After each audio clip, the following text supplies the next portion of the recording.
विश्व और तेजस की विलक्षणता। सोई 7 अंग और 19 मुख तेजस के भी जानने को योग्य हैं। कौन से? जो विश्व और विराट के कहे ना, जो विश्व के कहे 19 मुख और 7 अंग, वो ही कहते हैं तेजस के भी हैं, परंतु उसमें भेद कितना है। विश्व के जो अंग और मुख हैं सो तो ईश्वर रचित हैं। तेजस के जो इंद्रिय देवता, विषय रूप, त्रिपुटी और मूर्धादि अंग सो मनोमय हैं। फर्क दोनों में कितना है? जो विश्व के अंग और मुख हैं वो तो ईश्वर रचित हैं क्योंकि वो जागृत में हैं, और जो तेजस के हैं वो क्या हैं? तेजस के भी मुख तो हैं, 7 अंग भी हैं, परंतु वो क्या है, जितनी त्रिपुटी वहाँ भास रही है ना स्वप्न में, वो है मनोमय, ईश्वर रचित नहीं है। विश्व की जो सृष्टि है, त्रिपुटी है, वो ईश्वर रचित है। इतना दोनों में भेद है। तेजस का भोग सूक्ष्म है, विश्व का भोग सूक्ष्म नहीं है, स्थूल है। पीछे बताए थे स्थूल भुक, ऐसा कहा था। यद्यपि भोग नाम सुख अथवा दुख के ज्ञान का है, ताके विषय स्थूलता और सूक्ष्मता कहना बने नहीं। वास्तविकता से विचार करोगे सूक्ष्म वृत्ति से, तो भोग किसको कहते हैं? सुख अथवा दुख का अनुभव करना ही भोग है। कोई लक्षण पढ़ा है आपने कि नहीं वीरेंद्र सिंह? कहीं पढ़ा है इसका लक्षण? दीपिका पढ़ी है आपने? दीपिका पढ़ी है क्या? दीपिका नहीं, न्याय बोधनी थोड़ा लगाए। न्याय बोधनी में तो पता नहीं, लेकिन दीपिका में इसका लक्षण लिखा है। सुख दुख अन्यत्र कार साक्षात्कारा भोगः, यह लिखा है उसमें। सुख दुख अन्यत्र कार, अन्यत्र साक्षात्कारः भोगः। समझ आ गई आपके? सुख दुख अन्यत्र साक्षात्कारः लिखना हो तो लिख भी सकते हैं। सुख दुख अन्यत्र साक्षात्कारः भोगः। ठीक है जी। सुख अथवा दुख अन्यत्र का अर्थ होता दोनों में से एक। आपको पता तर्प और तमप प्रत्यय होते हैं ना, तर्प और तमप। दो में से एक को अलग करना हो तो तर्प, बहुतों में से एक को अलग करना हो तो तमप। तमप।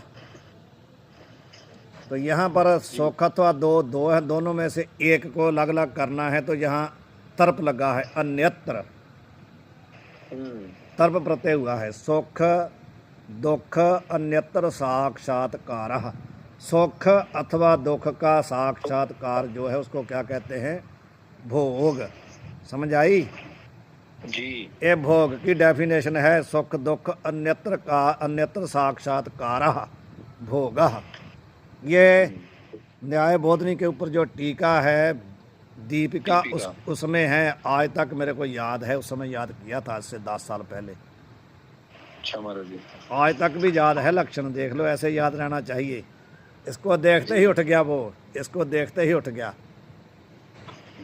सुख दुख अन्यत्र साक्षात्कारः भोगः।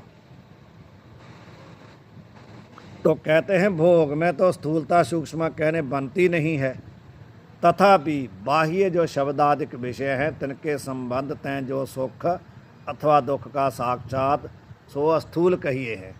इस दृष्टि से कह रहे हैं कि जो बाह्य शब्द स्पर्श आदि है ना विषय, उनकी दृष्टि से कह देते हैं स्थूल भोग है।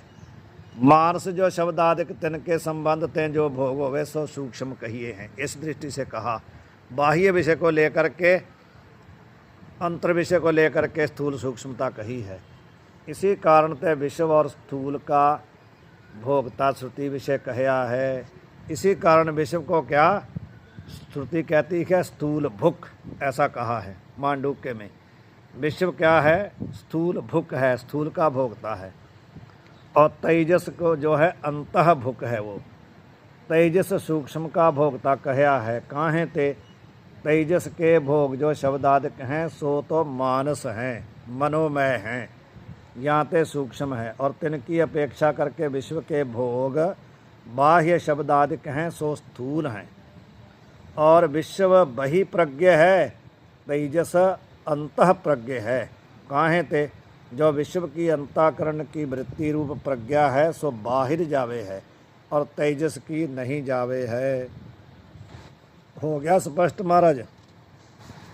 जी आगे चलें, कहाँ से आगे चलेंगे आज? लय चिंतन का अनुवाद यहाँ चलना है क्या? जी भरत जी, जी। इसका एक शब्द में अर्थ लिखना हो तो एक अर्थ। तेजस की डेफिनेशन ही लिख सकते हैं। अच्छा। सूक्ष्म सृष्टि का भोगता, व्यष्टि सूक्ष्म का भोगता। तेजस व्यष्टि सूक्ष्म सृष्टि का अभिमानी, ऐसा लिखो। व्यष्टि सूक्ष्म सृष्टि का अभिमानी जो जीव, उसको कहते हैं तेजस। और समष्टि सूक्ष्म सृष्टि का जो अभिमानी जीव है उसको क्या कहते हैं? हिरण्यगर्भ। हिरण्यगर्भ, समझ आ गई?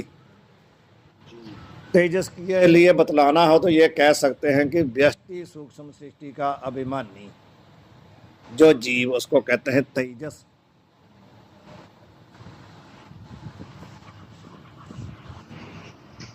आगे चलें। लय चिंतन का अनुवाद। एक एक मात्रा रूप विश्व आदिक की अन्य मात्रा रूपता, सो लय चिंतन कहिए है। किसको लय चिंतन कहते हैं बता रहे हैं। अब विश्व रूप जो आकार है सो तेजस रूप उकार से न्यारा नहीं। इन सब की एकता बता रहे हैं। अब पीछे खोल करके बताए हैं कि विश्व रूप जो है, जो विराट विश्व रूप है वो क्या है? आकार स्वरूप है। और हिरण्यगर्भ जो तेजस रूप है वो क्या है? उकार स्वरूप है।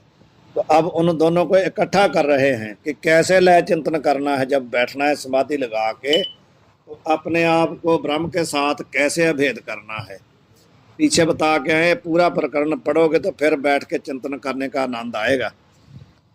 अपने आप को जो है कैसे ब्रह्म के साथ अभेद चिंतन करके उपासना करनी, अहंग्रह उपासना कैसे करनी है, ये पूरा प्रकरण वहां से बार बार पढ़ो, अच्छी तरह याद करो तो बात बनेगी। फिर कह रहे विश्व रूप जो आकार है सो तेजस रूप उकार से न्यारा नहीं, किंतु उकार रूप ही है। तो आकार को किसमें लय किया?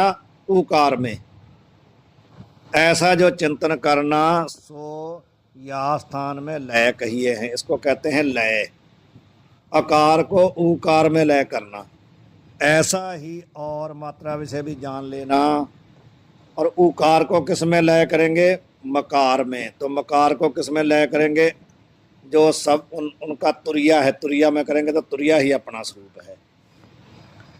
या उकार विषय आकार का लय किया है ता तेजस रूप उकार का प्राज्ञ रूप जो मकार है ता के विषय लय करे। वही बताया, जिस उकार में आकार का लय किया है ना, उस तेजस रूप उकार को जो प्राज्ञ रूप मकार है उसमें लय करे। प्राज्ञ रूप जो मकार है ताको तुरिया रूप जो ओंकार का परमार्थ रूप अमात्र है ताके विषय लीन करे। काहे ते स्थूल की उत्पत्ति और लय सूक्ष्म विषय हो गए है। स्थूल की उत्पत्ति भी और उसका लय भी कहाँ होता है? सूक्ष्म में। सूक्ष्म से ही उसकी उत्पत्ति है, सूक्ष्म में ही उसका लय होगा। विश्व रूप जो आकार है ताका तेजस रूप उकार में लय बने हैं। सूक्ष्म की उत्पत्ति और लय कारण में होवे है। किसमें होती है उत्पत्ति और लय? जो उसका कारण हो। जाते तेजस रूप जो उकार है ता का कारण प्राज्ञ रूप जो मकार है ता के विषय लय बने हैं। सूक्ष्म की उत्पत्ति अपने कारण से होती है, लय भी कारण में होगी। तो सूक्ष्म जो तेजस है उकार, उसकी उत्पत्ति कहाँ से होगी? प्राज्ञ रूप मकार से।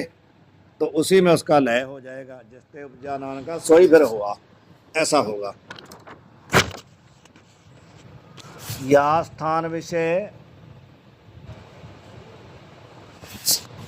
विश्व आदिन के ग्रहण ते समष्टि जो विराट आदिक है तिनका और अपनी जो त्रिपुटी है तिन सर्व का ग्रहण जानना। यहाँ पर केवल विश्व ही कहा है ना, तो विश्व आदि से क्या क्या ग्रहण करना है। एक तो जो विराट हैं, विराट उसका और उसकी जो त्रिपुटी है उनका सबका ग्रहण करना। सबका लय किसमें हो जाएगा, तेजस में, ओकार में। जा प्राज्ञ रूप मकार विषय ओकार लय किया है, ता मकार को तुरिया रूप जो ओंकार का परमार्थ रूप अमात्र है, ताके विषय लीन करे। काहे ते ऐसा कहते क्यों करना है, तो बता रहे हैं कि ओंकार के परमार्थ स्वरूप का तुरिया से अभेद है। ओंकार का जो परमार्थ स्वरूप ब्रह्म है उसका किसके साथ अभेद है, तुरिया के साथ। सो तुरिया ब्रह्म रूप है। ओंकार का अभेद तुरिया के साथ, तो तुरिया क्या है, ब्रह्म रूप, जो पीछे बताए हैं। तो तुरिया रूप जो ओंकार का परमार्थ स्वरूप अच्छा कहा, ओंकार के परमार्थ स्वरूप का तुरिया से अभेद है।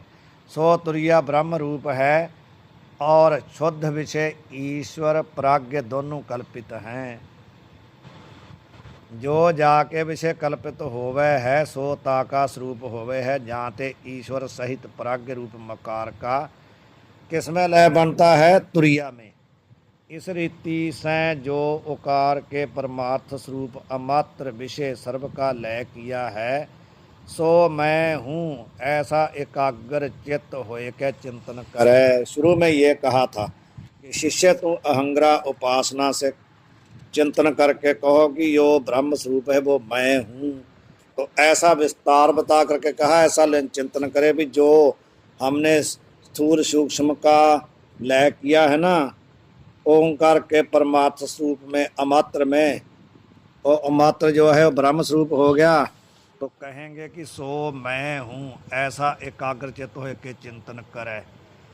स्थावर जंगम रूप असंग अद्वय असंसारी नित्य मुक्त निर्भय और ब्रह्म रूप जो ओंकार का परमार्थ स्वरूप सो मैं हूँ, ये सब बता दिए ना। जितना स्थावर जंगम रूप सृष्टि है ना वो क्या है, असंग अद्वितीय असंसारी नित्य मुक्त निर्भय और ब्रह्म रूप ओंकार का परमार्थ स्वरूप है, वो मैं हूँ। ऐसा चिंतन करने से ज्ञान उदय होवे है। यहाँ तक ज्ञान द्वारा मुक्ति रूप फल का देने वाला यह ओंकार का निर्गुण उपासन है, सो सर्व से उत्तम है। ये है निर्गुण उपासना, इससे ज्ञान होता है और ज्ञान का फल मुक्ति है। तो सबसे उत्तम ये उपासना है अहंग्रह उपासना। प्रतीक उपासना भी करते हैं लेकिन उससे भी श्रेष्ठ है, सबसे श्रेष्ठ है अहंग्रह उपासना।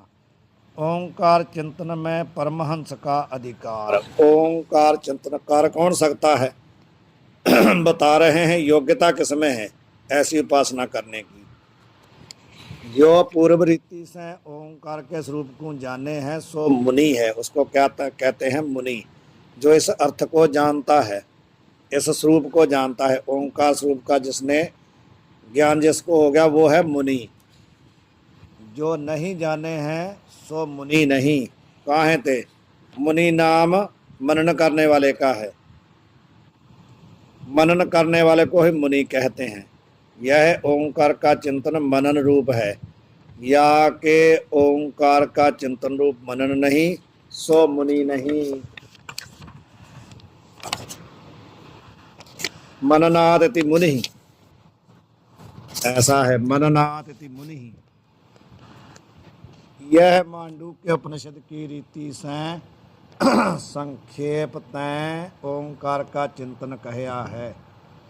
और भी नृसिंह तापनी आदि उपनिषदन में या का प्रकार है। यह ओंकार का चिंतन परमहंसों का गोप्य धन है। गुप्त धन है किसका, जो परमहंस हैं। बहिर्मुख पुरुष का या विषय अधिकार नहीं, जो देहद्यासी है वो इसका चिंतन नहीं कर सकता। अत्यंत अंतर्मुख का अधिकार है, जिसको संसार भासता ही नहीं है। गृहस्थ का या में अधिकार नहीं। धन पुत्र स्त्री संग आदि रहित परमहंस का अधिकार है। जो गृहस्थ है वो की करे, वो प्रतीक उपासना करे। यदि यह उपासना करनी है तो संसार का त्याग करके परमहंस बड़ी रीति चाहिए।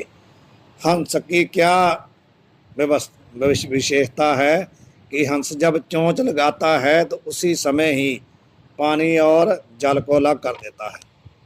इसी प्रकार की जिसकी वृत्ति है सत्य असत्य को पहचानने की, उसको कहते हैं परमहंस। हंस से भी ऊपर परमहंस। ओंकार के ध्यान वाले को फल क्या मिलता है? पूर्व प्रकार ते ओंकार का ब्रह्म रूप ते ध्यान किए ज्ञान द्वारा मोक्ष होवे, यही फल है। परंतु या पुरुष की इस लोक के भोगन में अथवा ब्रह्मलोक के भोगन में कामना होवे, तीव्र वैराग्य नहीं होवे और हठ से कामना को रोक के धनपुत्र आदि किन को त्याग के परमहंस गुरु के उपदेश ने ओंकार रूप ब्रह्म का ध्यान करे, ताकू भोग की कामना ज्ञान में प्रतिबंध है, कर तो रहा है लेकिन उसकी आसक्ति है, इसलिए वो उसके प्रतिबंध है। या ते ज्ञान नहीं होवे है, किंतु ध्यान करते ही शरीर त्याग तय अनंतर अन्य शरीर की प्राप्ति होवे है, ऐसा होता है।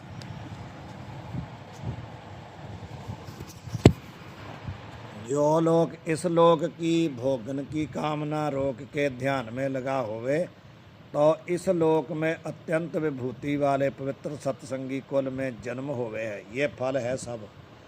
जिसने लोक के भोगन की कामना को रोक के ध्यान किया है ना, इस प्रकार उपासना की है, उसको क्या फल मिलता है? शरीर छोड़ते सार ही उसको अत्यंत विभूति वाले पवित्र सत्संगी कुल में उसको जन्म मिलता है।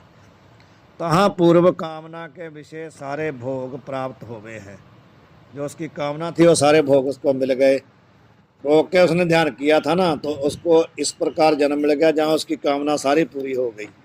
और पूर्व जन्म के ध्यान के संस्कार थे फिर ही विचार में अथवा ध्यान में प्रवृत्ति हुए, दोनों चीज़ें मिल जाती है। कामना रोक के ध्यान किया था तो सारी कामना पूरी होगी, सब पदार्थ उसको मिल गए। लेकिन जो ध्यान किया था उसके प्रभाव से उसकी वृत्ति फिर संसार से त्याग वाली बन जाती है, तांते ज्ञान होए के मोक्ष होवे है। हो तो सकती है उसको भी, लेकिन परंपरा से दूसरा जन्म लेकर के होएगी, पहले वाले में नहीं होएगी। ब्रह्मलोक के भोगन की कामना रोक के ओंकार रूप ब्रह्म के ध्यान में लगा होवे तो शरीर त्याग के ब्रह्मलोक को जावे है। जो इस लोक के भोगों की वृत्ति रोक के लगा था, उसको तो दूसरा शरीर मिला तो उसके बाद मोक्ष हो गई। लेकिन जो ब्रह्मलोक के भोग की इच्छा को रोक के ओंकार की उपासना में लगा है, उसको क्या आता है? शरीर त्याग के ब्रह्मलोक को जावे है और तहाँ मनुष्य को, कीर्तन को, देवन को दुर्लभ जो सर्व स्वतंत्रता है, ताके आनंद को पहले भोगता है ब्रह्मलोक में जा करके। जितनी हिरण्यगर्भ की विभूति है सो सारी सत्य संकल्पादिक विभूति उसको प्राप्त होवे है। जैसे हिरण्यगर्भ सत्य संकल्प न जो कहता हो जाता है, ऐसी उसको भी ताकत शक्ति मिल जाती है जो ब्रह्मलोक में जाता है उपासक। ब्रह्मलोक के मार्ग का क्रम है आगे कि कैसे ब्रह्मलोक को जाया जाता है। छोड़ दें जहाँ